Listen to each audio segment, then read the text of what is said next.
guys, welcome to Psalm 86. Going through the handouts, this is the weekly doodle that's available on the website. This is what we're going to be completing today. His fountains of grace drenching us.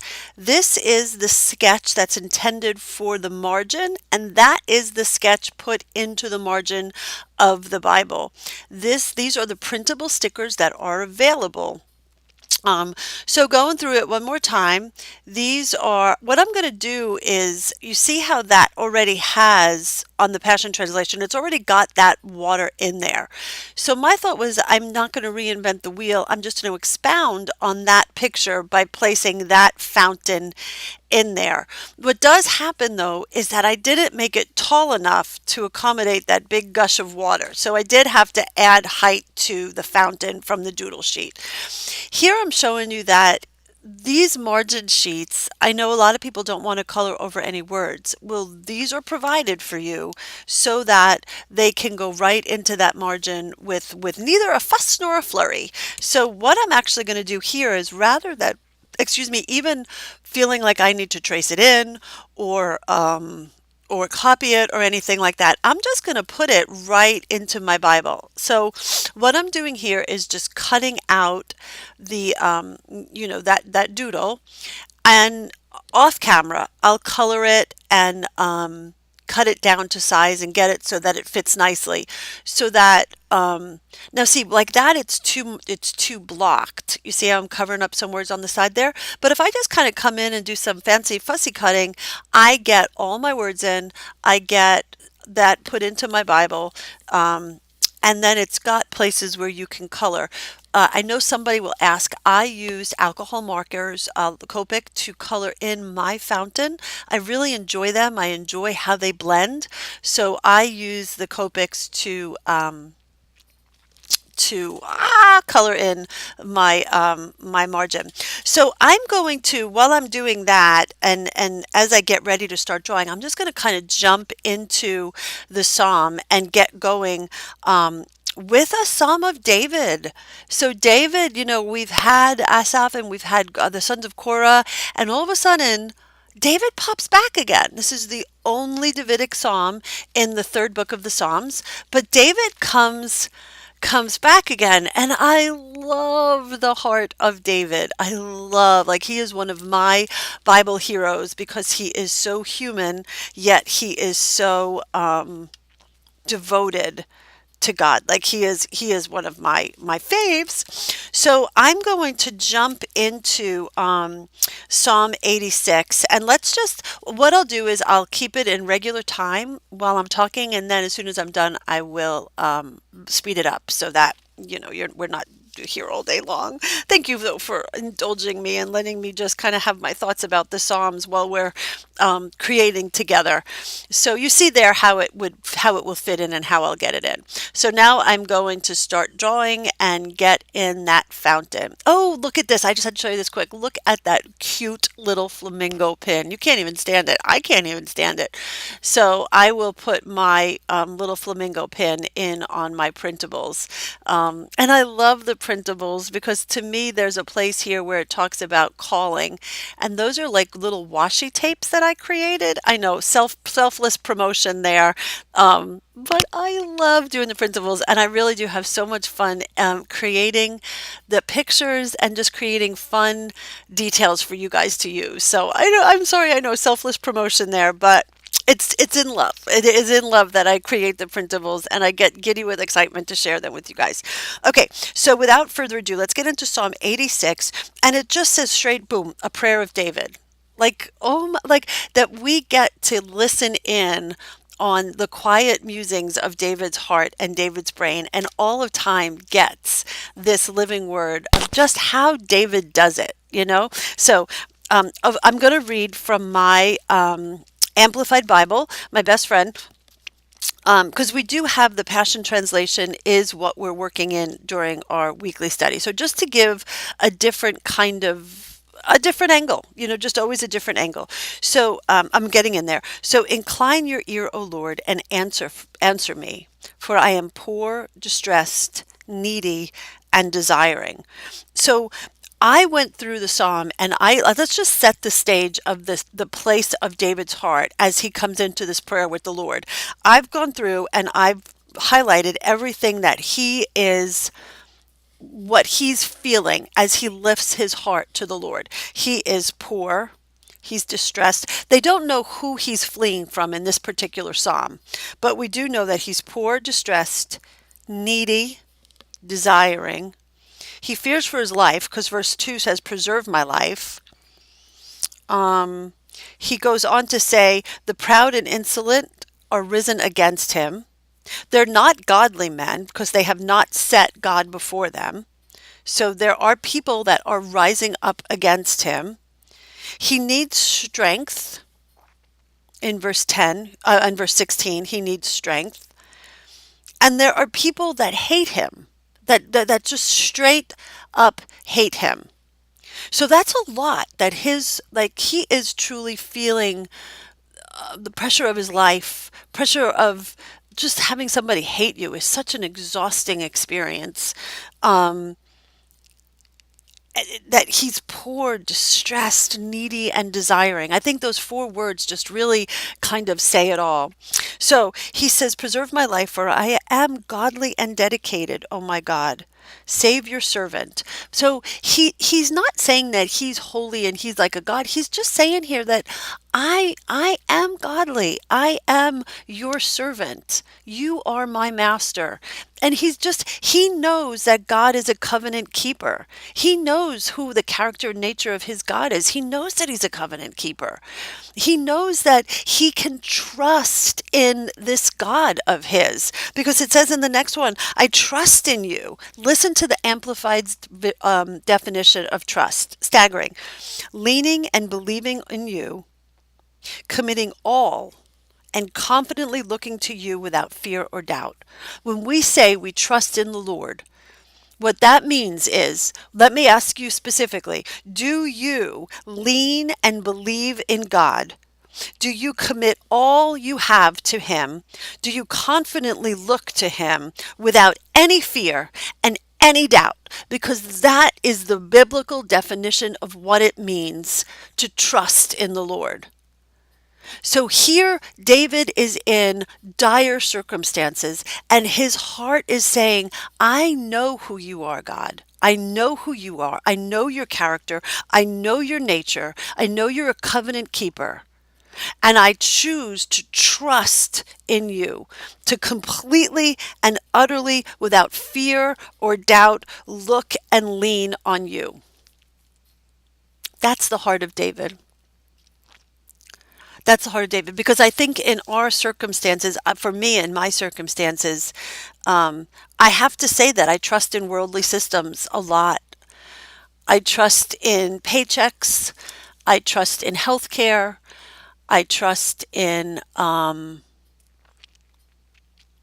like the workings of a church. I put a lot of trust in worldly organizations and worldly systems. But here David is literally taking himself out of the circumstances. We went through all of the circumstances he's facing. He literally does not focus on the circumstances at all, but instead he chooses to turn his head to God and focus completely on his character and his nature. That's where he stands. And so many times in this world, I find myself standing on the structures and the things of this world.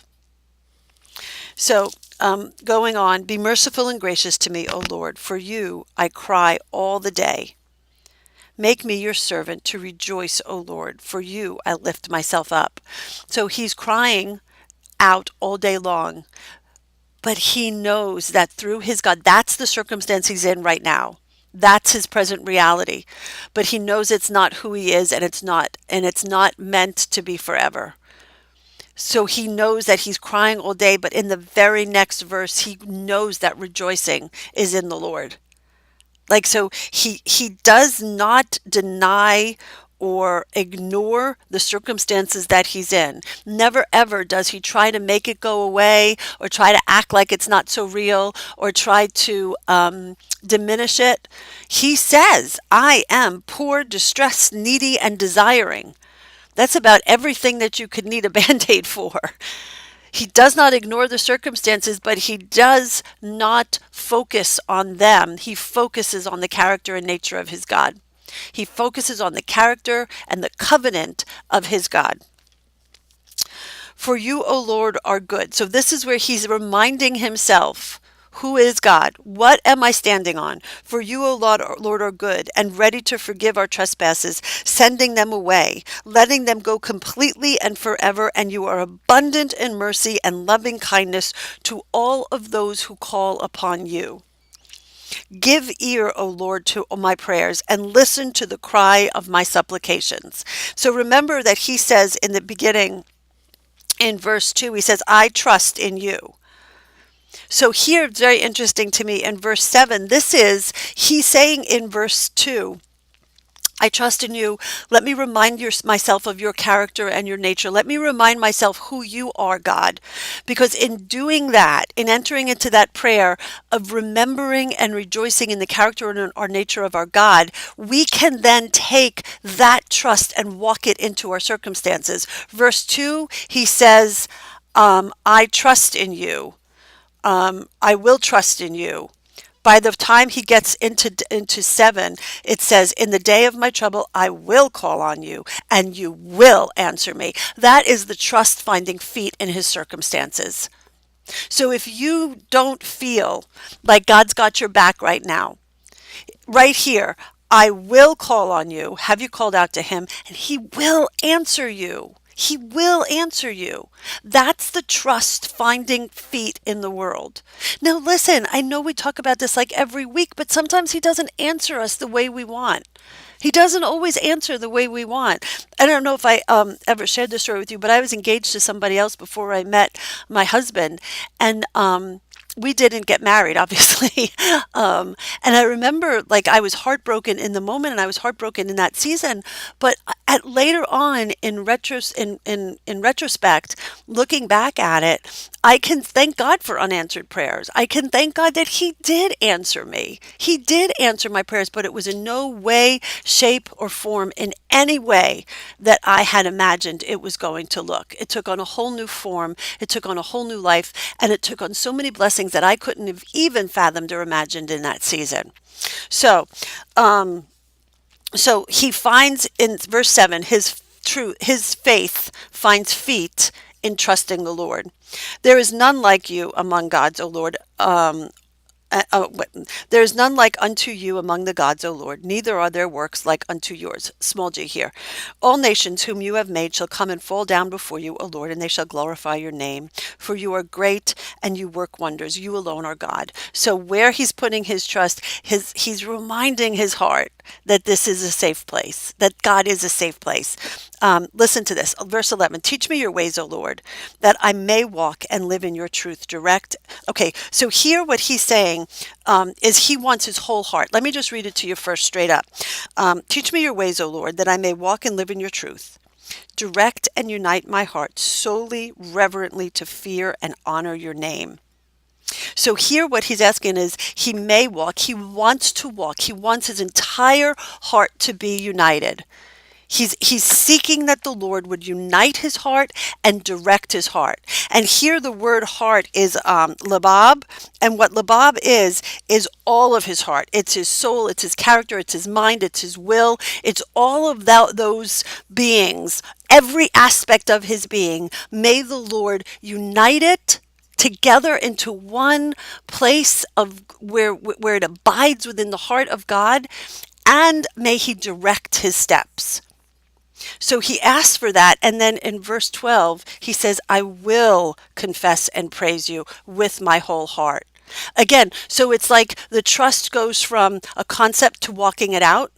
And uniting his heart goes from a request and a concept to, I will do it, Lord. I will. This I know is if I ask you for this, it will happen. So what does it mean when we unite our whole heart, our whole being, our whole body into the character and nature of God and trust and lean on him and not on our own understanding?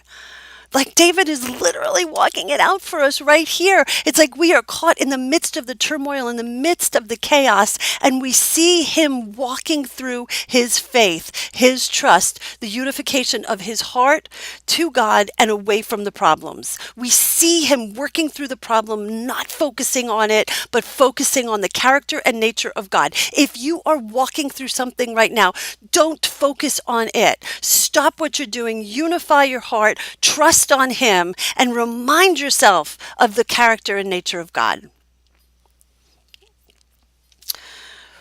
Verse 13, for great is your mercy and loving kindness towards me. After every request, he remembers. After every request, he remembers who God is. Do we do that enough? Do I do that enough? Do I remember who God is and how faithful he's been to me? Because if I know and I remember who he is in my life, in my relationship with him, I can recount those times when I'm in crisis because that focuses my heart and my attention, my will, my character, everything to God. O God, the proud and insolent have risen against me. A rabble of violent and ruthless men have sought and demanded my life, and they have not set you before them. But you, O Lord, our God, are merciful and gracious, slow to anger, abounding in mercy, and loving kindness and truth. So in verse 5 and verse 15, they're almost the same. He reminds himself again who God is, who God is, who God is. I want to ask you today, in all seriousness, who is God to you? Who is God to you? What is your relationship with him? Because if God is just a genie maker in the sky that you rub the bottle and you give your prayer, which is nothing more than a demand, and you rub the bottle and you wait for God to perform your prayer dash demand and how you want it, the timing you want it, and the way that it should look, then that's really not a God. You are the God in that relationship, and you are the one that's in control of all the blessings and everything that happens in your life. If God is God, and if we give him everything that we've got, if we allow him to direct our hearts and unite our hearts. So to unite my heart with him means that he permeates every part of my being. He owns and has stock in every part of my being. I give it over to him. To direct it, I give him my tomorrows. I give him every aspect of my tomorrows, and I trust him with all of that. I do not have fear. I do not have anxiety. I do not, wait, let me look it up. I don't have fear. I don't have anxiety. I confidently commit myself and look to him for what happens next. That is a hard place to walk. That is not an easy place to walk. And that would require constant reminders. This reminding God is good, God is good, God is gracious, God is slow to anger. This is the character and nature of God. This is the character and nature of me. So I love that we get to see David again in this psalm. I love that we get to visit with him again. And I love that we get to look into the state and the nature of his heart. That there's trouble, but there's God. There's trouble, but there's God. There's trouble 3 times it happens, but there's God. You have trouble, I want to remind you there's God. You have trouble, I want to remind you that there's God. You have trouble, I want to remind you to trust in him. So what does that look like?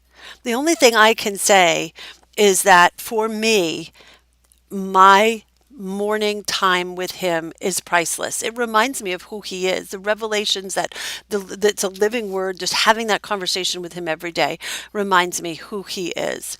If you guys need people to walk with, come over to the Psalms group. Please, there are just great people there. We pray together. We do life together. There's a community there. Church does not have to be in a wall. There is a body of believers that support and encourage each other over there. So those are my thoughts for today. I'm going to speed up the video, and I will see you guys in a couple of days. Thanks, guys. Have a great weekend. Bye.